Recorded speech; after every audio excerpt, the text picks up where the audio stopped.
अस्सलाम वालेकुम नाज़रीन, नई वीडियो के साथ आपकी खिदमत में हाजिर है। मेरे साथ मौजूद है सीनियर सहाफ़ी हसनात मलिक साहब। आज चंद अहम खबरों पर बात करेंगे। सबसे पहले बात करेंगे जस्टिस तारिक महमूद जहांगीरी की। उनका केस कल सिंध हाई कोर्ट में मुकर्रर है, उस हवाले से क्या अपडेट है और सुप्रीम कोर्ट ने केस क्यों नहीं लगाया उनका। इसके अलावा 26वीं आइनी तरमीम का मुकदमा भी समाअत के लिए मुकर्रर करने की काजिश जारी की है सुप्रीम कोर्ट ने, और 7 अक्टूबर से समाअत का आगाज़ होगा। बेंच कौन सा होगा, कौन कौन शामिल होगा और क्या 2 महीने के अंदर जैसे अमीनुद्दीन खान की रिटायरमेंट से कबल क्या ये केस इख्तिताम पजीर हो सकेगा, इस पर भी बात करेंगे। सबसे पहले जैसे तारिक महमूद जहांगीरी की बात करेंगे। हसनात साहब, कल सिंध हाई कोर्ट में केस समाअत के लिए मुकर्रर है, तो क्या अपडेट है उस केस के अंदर? आपके पास कोई इस हवाले से ब्रेकिंग न्यूज़ है?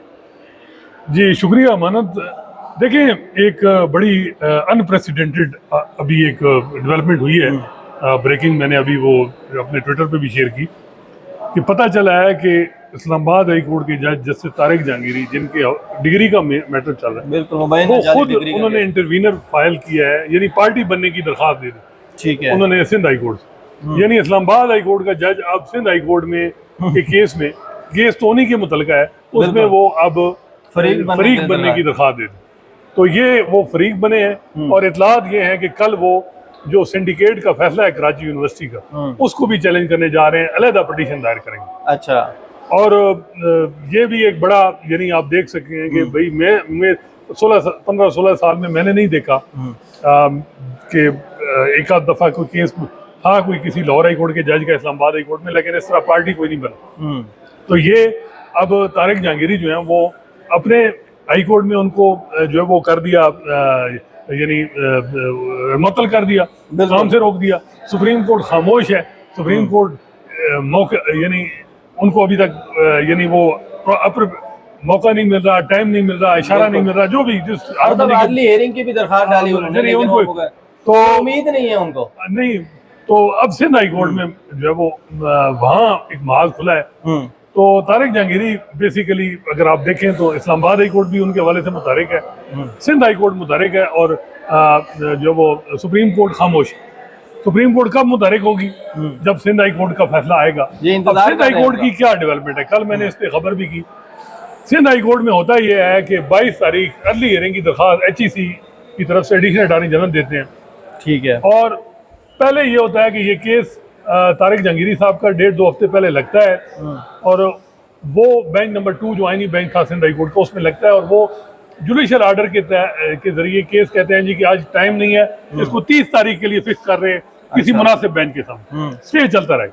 अब HEC अर्ली हियरिंग की दरख्वास्त 21-22 तारीख को देती है थ्रू एडिशनल अटॉर्नी जनरल, और वो अर्ली हियरिंग की दरख्वास्त के आगा जो आईनी बेंच के सरबराह हैं सिंध हाई कोर्ट में, वो अपने पास लगाते हैं, और वो कहते हैं कि जी हमारे बेंच में तो ये केस इस वजह से नहीं लग रहा था कि जो मेरे साथ जज दूसरे बैठे हैं अदनान मेमन, उनके यानी जूनियर थे फारूक नाइक साहब के। अच्छा। और फारूक नाइक पाकिस्तान बार काउंसिल के वाइस चेयरमैन थे, उनको भी नोटिस था उसमें केस में, तो इस वजह से ये केस हमसे उठा लिया गया। अब तो फारूक नाइक साहब ने 15 तारीख दरख्वास्त दे दी। अब फारूक नाइक साहब ने क्यों दरख्वास्त दी 15 को कि मैं भाई अब नहीं हूँ, अब नसरुल्लाह है वाइस चेयरमैन, आप बेशक अब केस सुन सकते। तो अब ये है कि जी के आगा साहब ने कहा है कि हमारे बेंच में केस यानी कल को जुमरात को लगाएं, और 30 तारीख वाला जुडिशियल आर्डर वो इनफेक्टिव कर दिया। अच्छा, 30 तारीख की बजाय अब कल लग रहा है। कल लग रहा है। अब उसके लिए तारिक जहांगीरी साहब ने पार्टी बनने की दरख्वास्त दी है, लेकिन इतलात ये है कि कुछ वकला जो है वो वहाँ ऑब्जेक्शन फाइल करने जा रहे हैं। अच्छा। कि भाई एक जुडिशियल आर्डर था, एक बेंच सुन रहा था, तो आपने 30 को जुडिशियल आर्डर के जरिए केस फिक्स, ऐसी इमरजेंसी क्या थी कि आपने 25 को लगा दी? इससे तो ये कल एक खबर है कि भाई वकील भी आ रहे हैं, ऑब्जेक्शन, सिंध हाई कोर्ट भी मुतारिक है, तो सिंध बार भी मुतारिक है। तो हर तरफ से कल एक गोल मैच कॉन्फ्रेंस भी हो रही है यहाँ सीनियर वकला की, वो भी हो रहा है। तो सुप्रीम कोर्ट खामोश है। सुप्रीम कोर्ट या फरीद साहब बिल्कुल रिलैक्स है, मेरे ख्याल है पोलो वगैरह खेल रहे होंगे। वो कोई इस मामले में उनको कोई परवाह ही नहीं कि हमारी हल्दिया में इस वक्त क्या हो रहा है, ये वो अपने हिसाब से यानी चल रहे हैं। तो मेरा ख्याल है कि कल ये है कि जो जहांगीरी साहब का ये भी खबर आ रही है कि वो चैलेंज करने जा रहे हैं कि जी मेरे खिलाफ फैसला था, मेरी डिग्री को कैंसिल किया गया। अब और उनको वो कहते हैं कि स्टेट एग्जीक्यूटिव मेरे खिलाफ है, एग्जीक्यूटिव, और एग्जीक्यूटिव में आपको पता है पाकिस्तान में जो वो कहते हैं कि ये मेलाफाइड है, जो भी वो कल इसको चैलेंज करने जा रहे हैं खुद अब देखना है कि के आगा वाला जो बेंच है वो कल केस सुनता है या नहीं, ये बड़ा सस्पेंस होगा। ऑब्जेक्शन होंगे, वकील आएंगे, मे भी तारिक जहांगीरी अब खुद पेश होते हैं या कोई वकील होता है, ये भी बड़ा, तो ये बड़ा इंटरेस्टिंग टाइम है कल। तो सुप्रीम कोर्ट में खामोशी है। और सर सवाल तो यही पैदा होता है कि जो सबसे बड़ी अदालत है और जो फोरम है सुप्रीम जुडिशल काउंसिल का, अगर जज के खिलाफ कोई भी कार्रवाई करनी है तो हाई कोर्ट्स मुतहरिक हैं, निचली अदालतें काम कर रही हैं, दरखास्तें फाइल हो रही हैं, तो सबसे बड़ा इदारा खामोश है। अर्ली हेयरिंग की दरखास्तें आ चुकी, ना कौंसल का इजलास बुलाया गया। इस महीने वैसे कहा था जाया अफरीदी साहब ने कि कौंसल का इजलास भी बुलाएंगे। देखें, एक दो चीज़ें बड़ी इंपॉर्टेंट है। एक तो ये है कि जो केस सुप्रीम कोर्ट में पेंडिंग है उसका कोई इससे नहीं लेना। मामला ये है कि एक जज को सस्पेंड किया है हाई कोर्ट ने, अपने जज ने, और उस जज ने किया है जो उसका conflict of interest. Supreme court उस मामले को टेकअप ही नहीं कर रही। क्यों नहीं कर रही? ये सवाल सुप्रीम कोर्ट पे उठ रहे हैं कि जितना एक घंटा डिले होगा सुप्रीम कोर्ट, इसको तासुर अब ये मिल रहा है कि ये इंतजार में है Sindh high court, Sindh high court में कुछ हो तो फिर यहाँ फिर सस्पेंड भी हो जाए। असल जो मूव है, सिंध हाई कोर्ट क्यों मुतहरिक हो, हुकूमत चाह रही है कि जल्दी सुने, जो HEC गई है, क्योंकि वहां स्टे है डिग्री के मामले में, कि अब वो चाहते हैं कि ताकि वो स्टे विकेट हो। अच्छा, अब कोशिश कल है कि भाई हुकूमत की तो होगी, HEC एडिशनल अटॉर्नी जनरल या जो वकील हायर किए गए हैं, यूनिवर्सिटी के वकील ने भी ऑब्जेक्शन दिया था कि जो इसमें मेन पार्टी है वो जहांगीरी साहब, वो पार्टी बने तो जहांगीरी साहब अब बन गए पार्टी। बिल्कुल। अब ये है कि वो कोशिश होगी कि भाई स्टे विकेट हो, हुकूमत कहेगी, ताकि सुप्रीम जुडिशल काउंसिल की राह हमवार हो और वो अपना काम शुरू करें। और या अफरीदी साहब बिस्मिल्लाह यानी आगाज भी बुला लिया जाए, आगाज करें। हाँ, अब ये है कि कल देखना है कि क्या वो जो स्टे है वो विकेट होता है, फाइनल ऑर्डर क्या आता है, सुप्रीम जुडिशल काउंसिल तब एक्टिव होगी।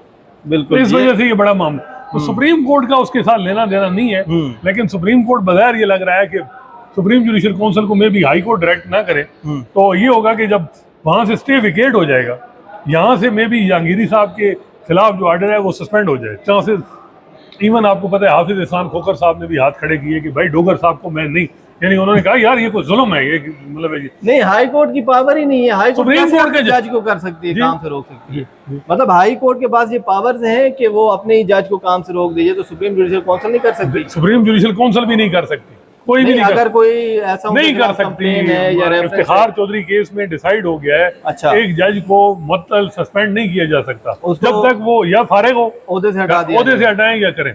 ये एक मामला है। ये तो डोगर साहब को कानून का नहीं पता, उन्हें नहीं पता कि देखें वहां तो कोई लॉ पॉइंट साइड ही नहीं हुआ, कोई जुरिस्प्रूडेंस जो है कोई चीज साइड ही नहीं हुई।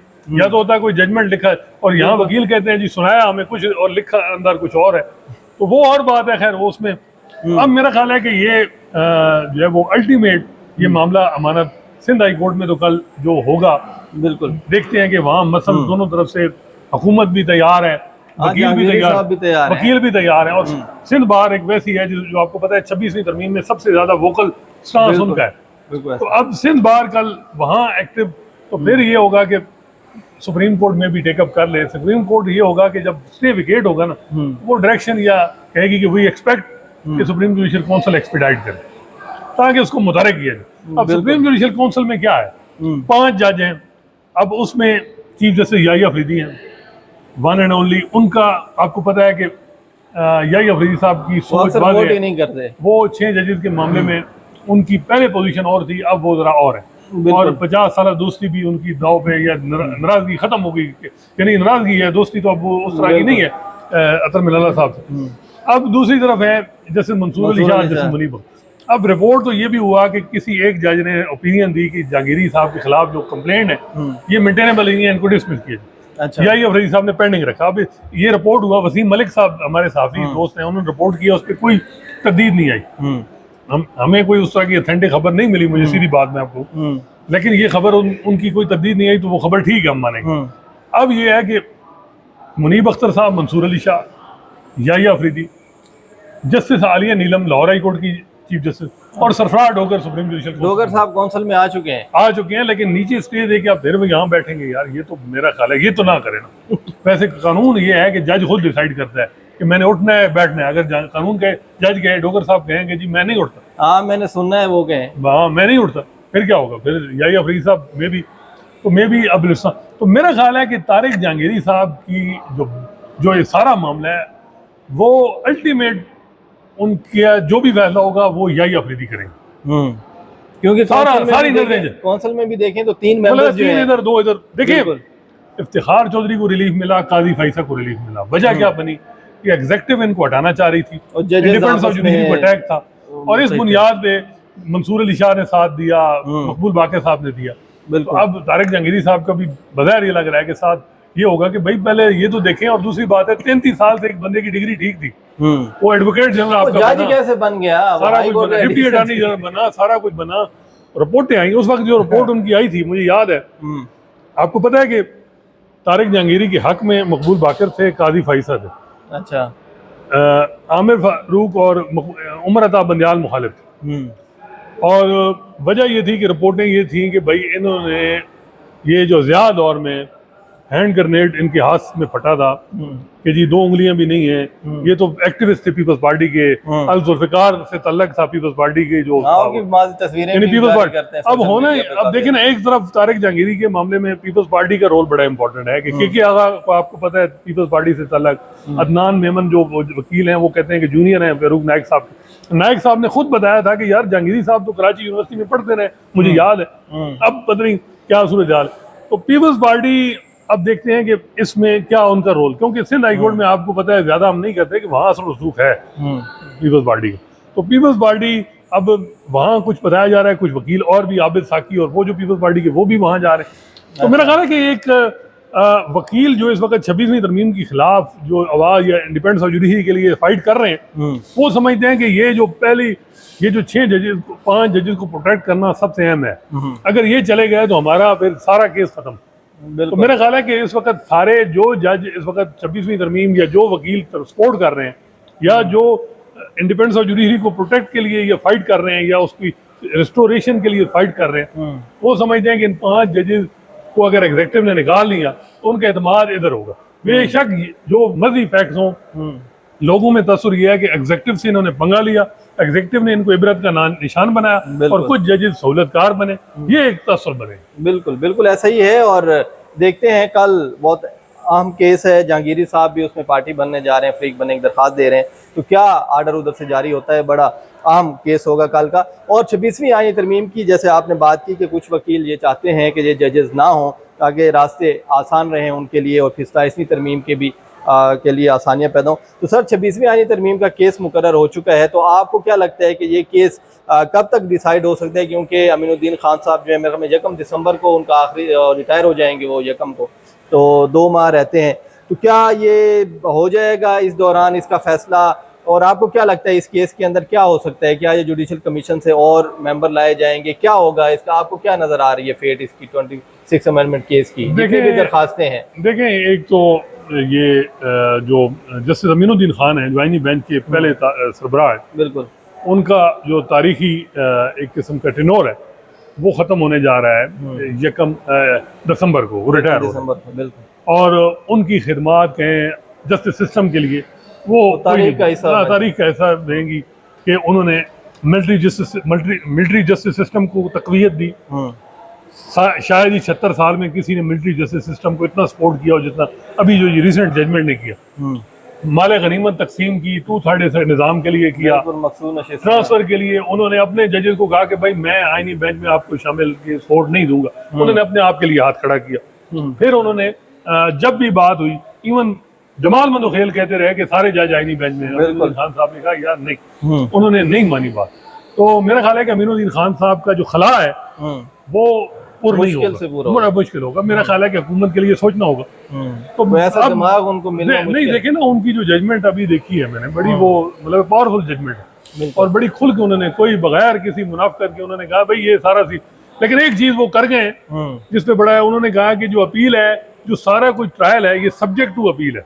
ये वही चीज है जो जफर अली शाह ने मुशर्रफ को 3 साल दिए थे, उन्होंने कहा 3 साल बाद इलेक्शन जो है ये सब्जेक्ट टू है, अगर आप इलेक्शन नहीं कराएंगे तो जो हम 3 साल देंगे ये भी नहीं होंगे। अब जो मिलिट्री जस्टिस सिस्टम को उन्होंने तकवीयत दी, इतना कुछ लिखा, उन्होंने कहा जी राइट ऑफ अपील अगर आप मिलिट्री कोर्ट के कन्विक्ट को नहीं देंगे तो फिर बात नहीं। बीच में जो लाइन वो लिख गए हैं, पता नहीं वो मोहम्मद अली मदर साहब ने लिखवाई है ये क्या, अब इनको राइट ऑफ अपील देना होगा। और राइट ऑफ अपील कैसे देंगे, ये बड़ा है कि बिल्कुल वो इंटरनेशनल एक कलभूषण का केस है। और अमीनुद्दीन खान साहब ने एक लाइन में काफी कुछ, अगर देखा जाए तो वो बड़ी एक अहम बात कर गए। बिल्कुल। तो खैर अब ये है कि अमीनुद्दीन खान साहब रिटायर हो रहे हैं 1 दिसंबर को, मे भी 2-3 दिन। अब उनके पास तकरीबन 1.5 महीना होगा। 1.5 महीने में क्या ये 26वीं तरमीम का केस डिसाइड होगा? मेरा नहीं ख्याल, क्योंकि मेरी कल को सीनियर वकला से बात हुई, उन्होंने कहा जी नहीं पॉसिबल। अच्छा। इतना बड़ा केस है, अभी तो ये होगा 7 को टेकअप होगा, पहले बेंच डिसाइड होगा, फिर मामला जुडिशियल कमिशन को जाता है या कमेटी को जाता है। नहीं बेंच क्या 15 जज सुनते हैं या सारे जज सुनते हैं? क्योंकि पहले तो 8 जजेस ने सुना था, पहली हेयरिंग तो 8 जजेस ने। एक वो जज, एक वो कानूनदान जो हुकूमत को बगैर हर मामले में सपोर्ट करता है, उसने कहा यार रसूलन 17 जज कम अज कम होने चाहिए। अच्छा। क्योंकि 18वीं तरमीम का 21वीं तरमीम का केस 17 जजेस ने सुना, तो 17 जजेस मतलब फुल कोर्ट थी, फुल कोर्ट थी, तमाम जजेस 17 ही थे। फुल कोर्ट में मसला ये आ रहा है कि हुकूमत नहीं चाहेगी कि मंसूर अली शाह और मुनीब अख्तर बैठे, क्योंकि याहिया अफरीदी साहब उनको नहीं, उन्होंने कमेटी, अगर वो बैठ भी जाते हैं तो फिर भी तो हुकूमत के अगर देखे जाए जो हामी जजेस हैं वो ज्यादा यार वो बात ठीक है कि 7 राय से क्या होगा? 7 नए जज आ गए हैं, हाल डिफरेंट है, लेकिन फिर भी लोगों को ये है कि यार मंसूर अली शाह कहीं कन्विंस ना कर पाए अच्छा किसी चीज में। फिर ये है कि फार्मूला ये हो रहा है कि याहिया साहब भी ना बैठे, मंसूर अली शाह भी ना बैठे, मुनीब साहब तीनों सीनियर ना हो, तीनों सीनियर ना बैठे और हेड करें अमीनुद्दीन खान साहब, और उनके बाद जो है वो ये करें मोहम्मद अली मजहर साहब या जमाल मंदोखेल साहब, और ये फिर सारे जज उसमें शामिल हो जाए। तो ये है, मेरा नहीं ख्याल कि ये बात भी मानी जाए, हालांकि वो बेंच भी होगा तो हुकूमत की मेजॉरिटी। बिल्कुल देखिए इस निज़ाम के साथ जो जुड़े हुए जज हैं, ये निज़ाम कमजोर होगा, निज़ाम फारे होगा तो ये जज भी फिर नहीं रहेंगे, आईनी बेंच नहीं रहेगा तो क्या। बिल्कुल ऐसे। दूसरा अमानत 26वीं तरमीम इतना आसान मामला नहीं है, मैनेजमेंट हुकूमत की दाद देनी पड़ेगी। बात यह है कि आपके जज ही आपका साथ नहीं देते, 5 जज इकट्ठे नहीं है तो इसमें हुकूमत का क्या गिला है? बिल्कुल बिल्कुल। वो कहते हैं जी जुडिशियल कमीशन में हमने बैलेंस किया है, आपको अमीनुद्दीन खान आपसे कन्विंस नहीं होते तो हम क्या करें? आप मैं वो मिसाल नहीं देता कि वो अच्छा नहीं लगता कि तुसी अपने घरे पहले वो कह रहे मंजी थले डांग कर। मसला ये है कि आप अपने अमीनुद्दीन खान साहब को पहले कन्विंस करें कि वो आपको हर मामले में याहिया अफरीदी जमाल मंदोखेल को सपोर्ट करे, वो तो हर मामले में हुकूमत को सपोर्ट करते। तो मेरा ख्याल है कि 26वीं तरमीम बड़ा जो है वो इतना आसान केस नहीं है। थ्योरेटिकली देखा जाए तो उसका इस्तेमाल गलत हुआ है, लेकिन वो जो एक जिस तरीके से वो बैलेंस लाया गया, क्योंकि जब जुडिशरी स्ट्रांग थी तो उसने पार्लियामेंट को कमजोर किया, सियासी जमातों को कमजोर किया। उस वक्त जब एक्टिव थी वो भी किसी के इशारे पे थी, इस वक्त खामोश है वो भी इशारे पे। बिल्कुल। तो मेरा ख्याल है 26वीं तरमीम आसान केस नहीं है, जजेस को बड़ी मेहनत करनी होगी। हाँ ये चीज है। अब मुझे ये बताएं, याहिया अफरीदी साहब ने जो सारा कुछ सरेंडर कर दी, जो 26वीं तरमीम में नहीं था इख्तियार वो भी दे दिया हुकूमत। मुझे बताएं जुडिशियल कमीशन में की मीटिंग याहिया अफरीदी साहब हुकूमत जब चाहती है बुला लेते हैं। बिल्कुल। जब उनके सारा कुछ देखें, थोड़ा बहुत रेजिस्टेंस होती है। अमानत मुझे बताएं कहाँ याहिया अफरीदी ने रेजिस्ट किया, किसी मामले में को कन्विंस करने की कोशिश की है? ओपनली एक दफा कहा है कि मियां गुल को बना दे। इस तरह रेजिस्ट नहीं होता कि आप पब्लिक में तकरीर करें और फिर आपको जवाब शौकत सिद्दीकी साहब ने। आप मसला ये है कि एक आप चैम्बर में चले जाते, अमीनुद्दीन खान साहब को कन्विंस करते, एक वोट से सरफराज होकर चीफ जस्टिस बने इस्लामाबाद। तो ये जो इस्लामाबाद कोर्ट में हुआ है, ये सारा कुछ याहिया साहब अब कहते रहे या उनका फेलियर है या वो अब कहें कि उनकी वो बरीजुमा नहीं हो सकते। बिल्कुल। तो मेरा ख्याल है कि अब 26वीं तरमीम का केस जो है ये मुझे नहीं लगता कि अमीनुद्दीन खान साहब के दौर यानी वो होगा। फिर 27वीं भी आनी है, बार काउंसिल के इलेक्शन हो रहे हैं। वकीलों ने कहना है जी कि 15 तारीख सुप्रीम कोर्ट बार का इलेक्शन है, आज छुट्टी करें। फिर कन्वेंशनल बार काउंसिल का इलेक्शन है। फिर 27वीं तरमीम में आईनी अदालत बनने की भी बातें हो रही हैं, लेकिन हुकूमती एक सेक्शन चाहता है कि नहीं यार 26वीं में हमने हर चीज कंट्रोल की, जरूरत नहीं है। तो इस वक्त की ये सूरत हाल है। देखते हैं अमीनुद्दीन खान साहब के लिए वक्त कम, मुकाबला सख्त। क्या ये वो नया मेडल भी लेके जाएंगे कि जो उन्होंने बड़े बड़े फैसले किए हैं, एक और फैसला भी वो लेके जाएंगे, करके जाएंगे? ये अब देखना होगा कि हालांकि सुपर टैक्स वो ना लगाते और ये केस साथ साथ लग जाता वो ज्यादा इंपॉर्टेंट केस तो रिटायरमेंट उनकी यानी वक्त कम, मुकाबला सख्त तो खैर नहीं है, लेकिन वक्त उनके लिए कम थोड़ा है।